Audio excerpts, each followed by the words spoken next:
नमस्कार दोस्तों। और आप सब कैसे हैं? सब बढ़िया होंगे और पढ़ाई में लगे होंगे, क्योंकि दिल्ली पुलिस का एग्ज़ाम है जो नवंबर में हमारे पास कम ही टाइम है। दो ढाई महीने का और वक्त हमारे पास। तो ये टाइम है तब कर पढ़ने का।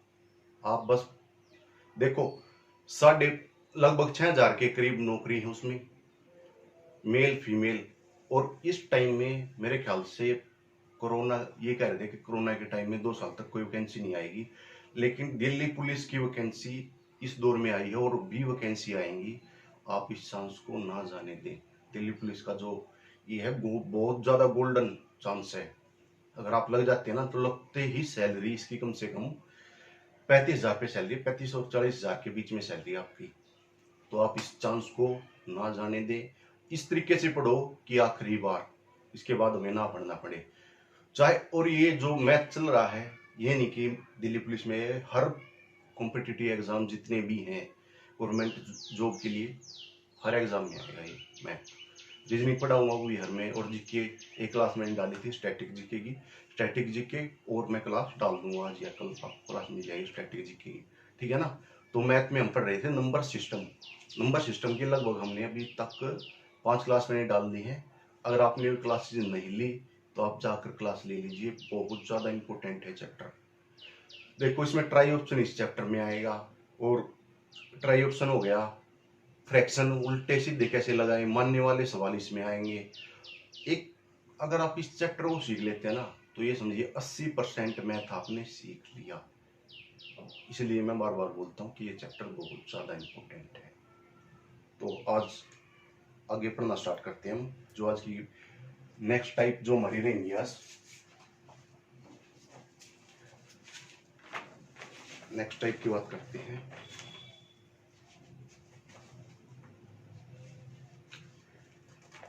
तो नेक्स्ट जो हमारी टाइप है वो शेष वाले सवाल। किस वाले सवाल? शेष वाले क्वेश्चन हैं जो, उनके बारे में हम डिस्कस करेंगे आज। बहुत ज़्यादा इंपॉर्टेंट है। जो इससे पिछली क्लास में मैंने जोड़ वाले सवाल डाले थे कि ये शेष वाले सवाल नहीं है, आपको उनकी पहचान होनी चाहिए। वहां पर डायरेक्टली जोड़कर उसकी सैलरी इतनी आय इतनी थी, उतने खर्च कर दिए, उसके पास कितने बचे। ठीक है, वो अलग टाइप थी। ये जो आज करा रहा हूँ शेष वाले क्वेश्चन है, एग्जाम में यहाँ से ही क्वेश्चन आते हैं, बार बार रिपीट हो है एग्जाम में। तो ये पढ़ना स्टार्ट करते हैं। आज की जो हमारी टाइप रहेगी ये है शेष वाले सवाल। देखिए, आज की जो फर्स्ट टाइप है,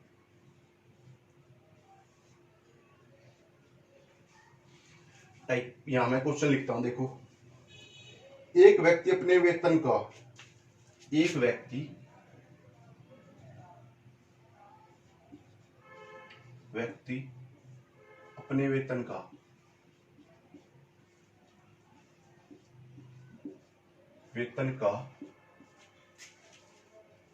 1/7 भाग, 1/7 भाग खाने पर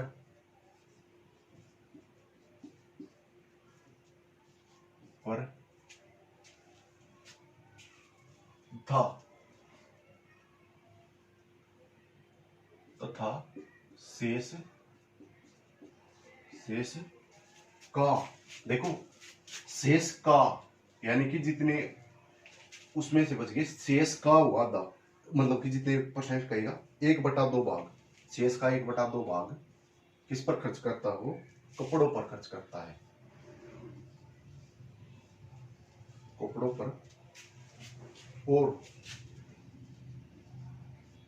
और और शेष का, देखो बात, हर उसके बाद शेष आ रहा है, तो ये शेष वाला सवाल है, आपको इसकी पहचान होनी चाहिए शेष वाले सवाल की। शेष का 1/3 भाग,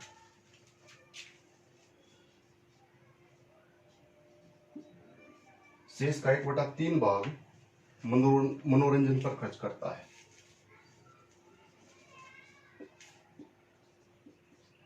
मनोरंजन पर खर्च करता है।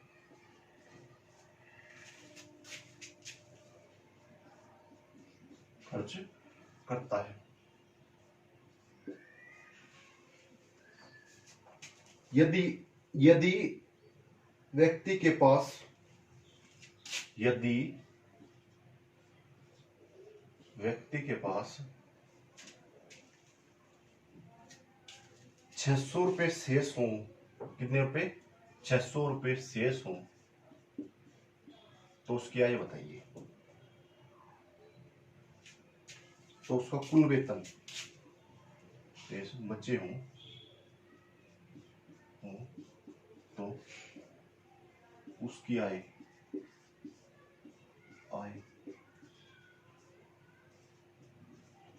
ये है स्टेटमेंट। आय बताओ। अब बात करते हैं इसको हम सोल्व कैसे करेंगे। पहली चीज तो ये है कि आप क्वेश्चन है जो ढंग से पढ़िए। आप स्टेटमेंट जो दे रखी है उसमें पहचान होनी चाहिए कि ये सवाल जोड़ वाला सवाल है या शेष वाला सवाल है।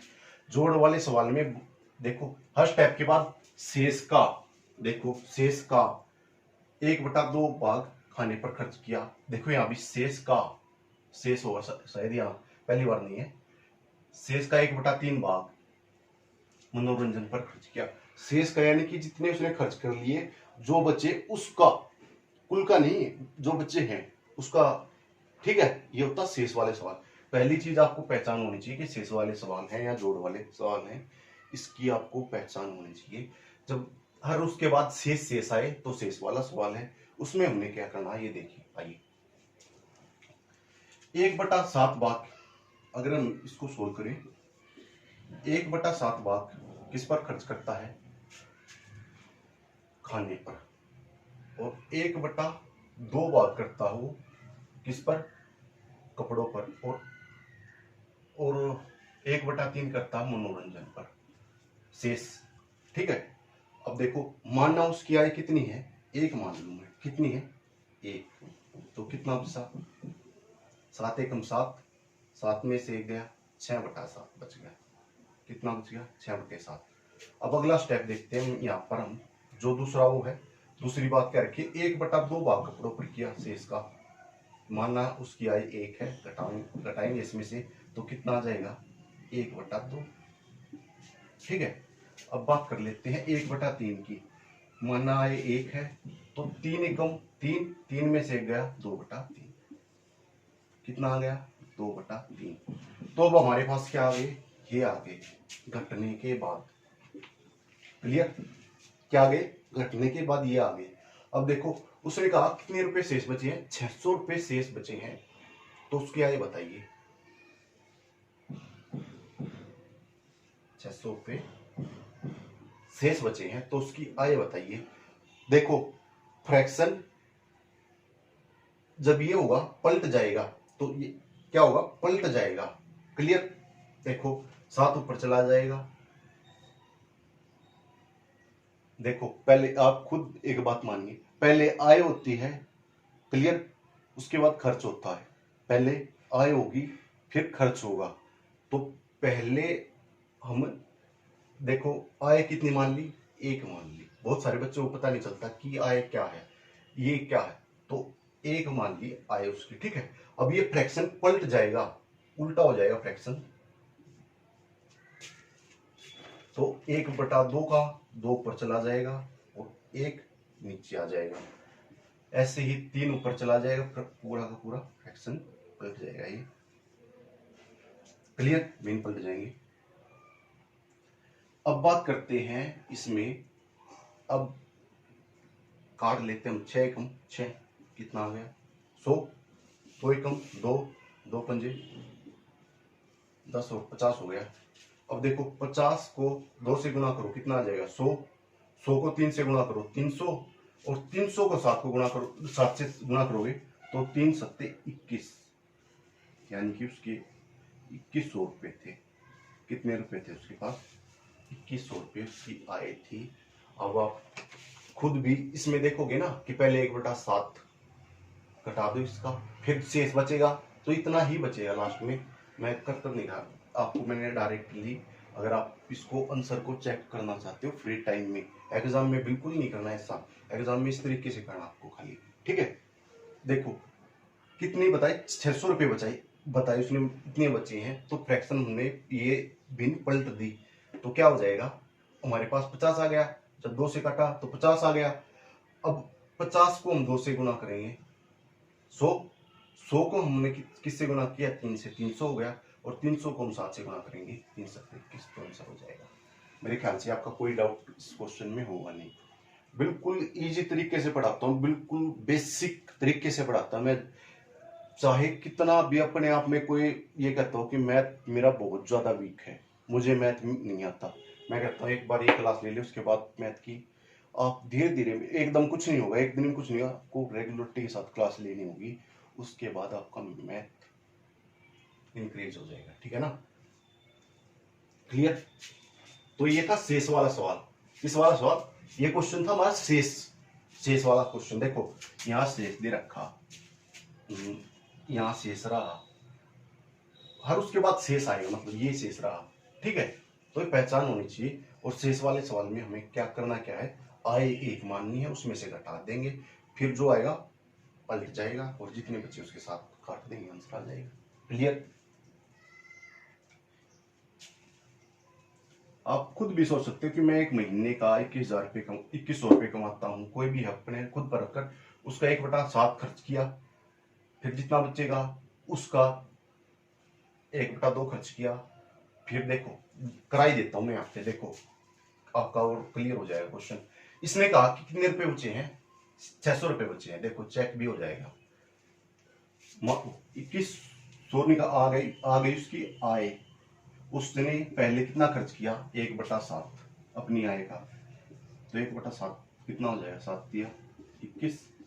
अब 2100 में से 300 जाएगा, तभी तो कहता शेष का, तो कितना बचेगा 1800 रुपये, कितना बचेगा 1800 रुपये।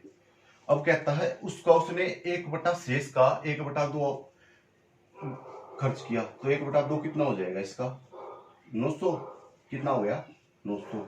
अब 900, अब शेष का यानी कि 900 और बच गए ना। अब कह रहा है इतना 1/2 खर्च करने के बाद जितना बचा उसका बचेगा कितना, 900 बच गया भाई। अब इसका कितना खर्च करने कह रहा है 1/3, तो 1/3 खर्च करेगा इसका, तो कितना हो गया 300। अब 300 को इसमें से घटाओ तो कितना आ गया 600, और यहाँ भी देखो 600 आ रहा। क्लियर, तो आपका आंसर हो जाएगा, यानी कि हमने जो 2100 आंसर निकाला है वो एकदम सही है। क्लियर, एग्जाम में बिल्कुल नहीं करना ऐसा, एग्जाम में बस छोटा सा ये तरीका है आपका, इस तरीके से क्वेश्चन हो जाएगा। क्लियर, ये बस खाली फ्री टाइम था, थोड़ा सा आपको बता दिया कि चेक कैसे करें ताकि आपकी अंडरस्टैंडिंग और बढ़े। ठीक है ना, मैथ मैं कहता हूँ इस तरीके से, इतना इजी तरीके से पढ़ाता हूं मैं कि इसमें कोई भी आपको बिल्कुल भी प्रॉब्लम नहीं होगी।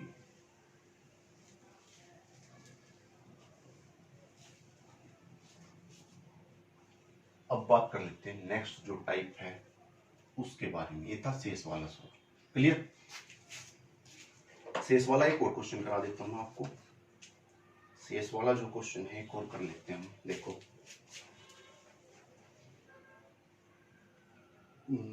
इसमें मेरे ख्याल से है नहीं शेष वाला क्वेश्चन, मिल गया शेष का।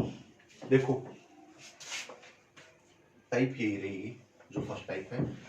शेष वाले टाइप की मैं क्वेश्चन की एक टाइप और करा देता हूं आपको, देखो कैसे करनी है हमें टाइप, क्लियर हो जाएगा आपका, ताकि वो अच्छे तरीके से।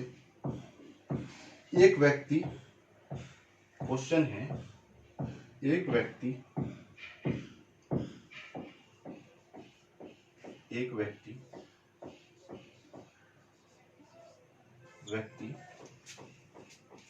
फैक्ट्री से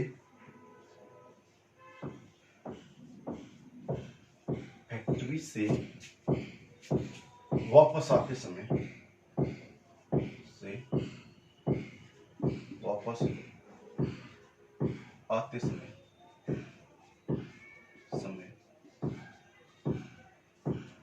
फैक्ट्री से वापस आते समय 2/3 भाग,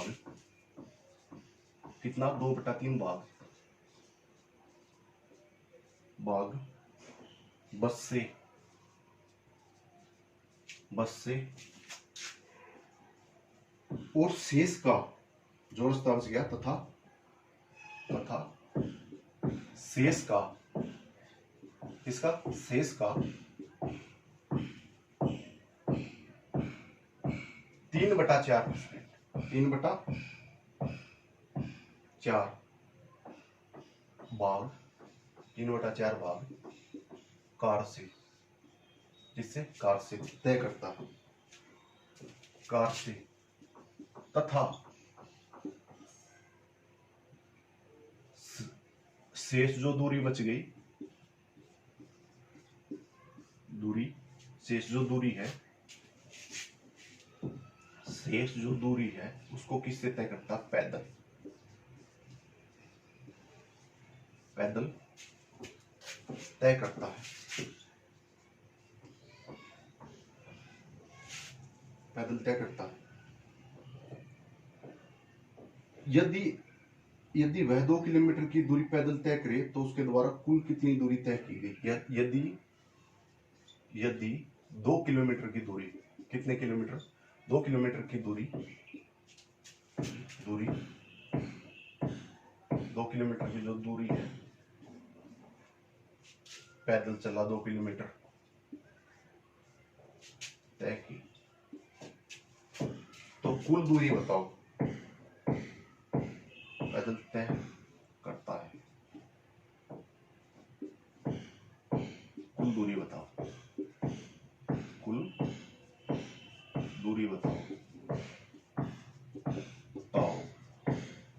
तो ये शेष वाला क्वेश्चन, पहली बात तो पहचान होनी चाहिए हमें कि ये क्वेश्चन किस टाइप का है और स्टेटमेंट में क्या क्या रखता है। पहली बात तो ये है कि स्टेटमेंट हमें समझनी है बारीकी से। देखो, पहली बात आपको पहचान होनी चाहिए, एक व्यक्ति फैक्ट्री से वापस आते समय 2/3 भाग बस से, शेष का 3/4 भाग कार से, शेष दूरी जो है वो 2 किलो पैदल तय की, 2 किलोमीटर, तो उसके द्वारा कुल कितनी दूरी तय की गई। क्लियर? डायरेक्टली आपने कुछ नहीं करना है इसमें। 2/3 आंसर हम कैसे निकालेंगे? 2/3 भाग तो किससे चला? बस से चला है, घटा दो 1 में से, वरना कुल दूरी 1, तो कितना आ जाएगा? 1/3, 3 एकम 3, 3 में से 2 गए तो 1/3 हो जाएगा। अब इसके बाद कह रहा है कि शेष का 3/4 भाग, यानी कि शेष का 3/4 भाग कार से, यानी कि कुल दूरी 1 मानी, तो घटा दिया, कितना आ जाएगा? 4 एकम 4, 4 में से 3 गए 1/4। क्लियर? अब कह रहा है कि वो कह रहा है कि शेष जो दूरी बची उसमें उसने पैदल 2 किलोमीटर दूरी पैदल तय की। कितनी दूरी पैदल तय की? 2 किलोमीटर खाली।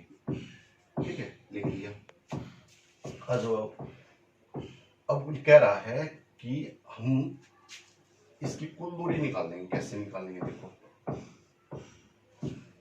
कुल दूरी हम कैसे निकालेंगे इसकी? तो ये पलट जाएगा, 3 ऊपर चला जाएगा, 3/1, 4 ऊपर चला जाएगा, 4/1। क्लियर?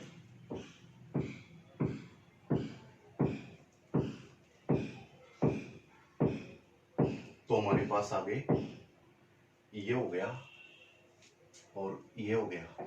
इसके बाद 2 किलोमीटर की दूरी उसने पैदल तय की थी। ठीक है, ये रहा 2 किलोमीटर की दूरी। अब डायरेक्टली क्या हो जाएगा? कटेगा तो कुछ नहीं गा, 3 दूनी 6, 6 चौक 24, कितना आ जाएगा? कुल दूरी कितनी थी? 24 किलोमीटर। क्लियर? तो ये था आंसर डायरेक्टली। ये पलटेगा जरूर, 1/2 में कोई लगाने का फायदा है, ठीक है ना? तो कितना आ जाएगा? 24 किलोमीटर। तो ये थी नेक्स्ट टाइप नहीं करता मैं, इस टाइप का जो शेष वाले सवाल है, इसी टाइप का एक और क्वेश्चन, ताकि आपको और क्लियर हो जाए। एक क्वेश्चन मैंने करा दिया क्लियर। यहाँ से अगर कोई भी शेष वाला क्वेश्चन आपके एग्जाम में आता तो आपका 110% क्वेश्चन क्लियर हो जाएगा। आज की क्लास में बस इतना ही पढ़ते हैं। शेष वाले जो क्वेश्चन है वो मैंने आपका कंसेप्ट है जो क्लियर करा ही दिया, ठीक है ना? तो शेष वाले क्वेश्चन में आप इसके क्लास के बाद कोई भी प्रॉब्लम आपको नहीं रहेगी शेष वाले क्वेश्चन में। क्लियर? इसके बाद मैथ जितना चैप्टर बचा है शायद 2 क्लासेज में हमारा कंप्लीट हो जाएगा। जल्द ही हम उसको भी पूरा कर लेंगे, ठीक है ना। कंटिन्यूटी के साथ पढ़ते जाइएगा, एक ना एक दिन आपको सफलता जरूर मिलेगी। एक दिन में सफलता नहीं मिलती, एक ना एक दिन जरूर मिलेगी अगर आप लगातार मेहनत करते हैं तो, ठीक है ना। मिलते हैं नेक्स्ट क्लास में, तब तक के लिए जय हिंद जय भारत।